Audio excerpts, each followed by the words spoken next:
A busy day for the US Secretary of State. In a speech at the French military school in Paris, she pressured China into supporting US efforts against Iran.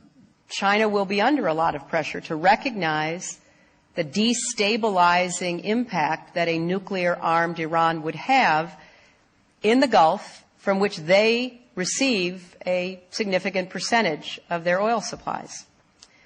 That it will produce an arms race. Other countries will feel the necessity to seek their own nuclear weapons programs. Israel will feel an existential threat to its very existence. All of that is incredibly dangerous. Later, she and the French foreign minister went further.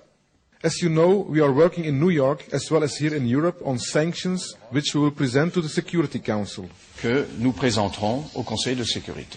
Countries that feel strongly, like France and the United States feel, may wish to do more.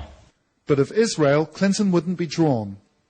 Do you think that all of these problems would be much, much easier to deal with if a permanent solution could be found to the crisis in the Middle East? Do you think that Israel is now so powerful politically, so well funded, that it can actually afford to ignore you, President Obama, President Sarkozy, Foreign Minister Kushner, and completely go its own way? And if that is the case, at what point do you think sanctions should be raised against Israel? Thank you.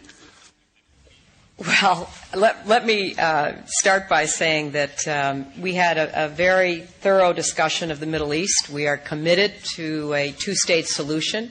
Hillary Clinton spent a minute and a half responding to the question, but this was the closest she came to actually answering it. So I don't think it is useful to talk about any other actions. The US Secretary of State has spent much of her time in Europe this week lobbying major powers whose support she needs to pass and enforce new economic penalties against the Islamic Republic. So there you have it. Plenty of strong words against Iran for allegedly trying to develop a nuclear weapons program and for human rights abuses. But no talk of sanctions against Israel for allegedly already having a nuclear arsenal and for human rights abuses last year in Gaza and over decades in the illegally occupied Palestinian territories. Mark Votier, Press TV.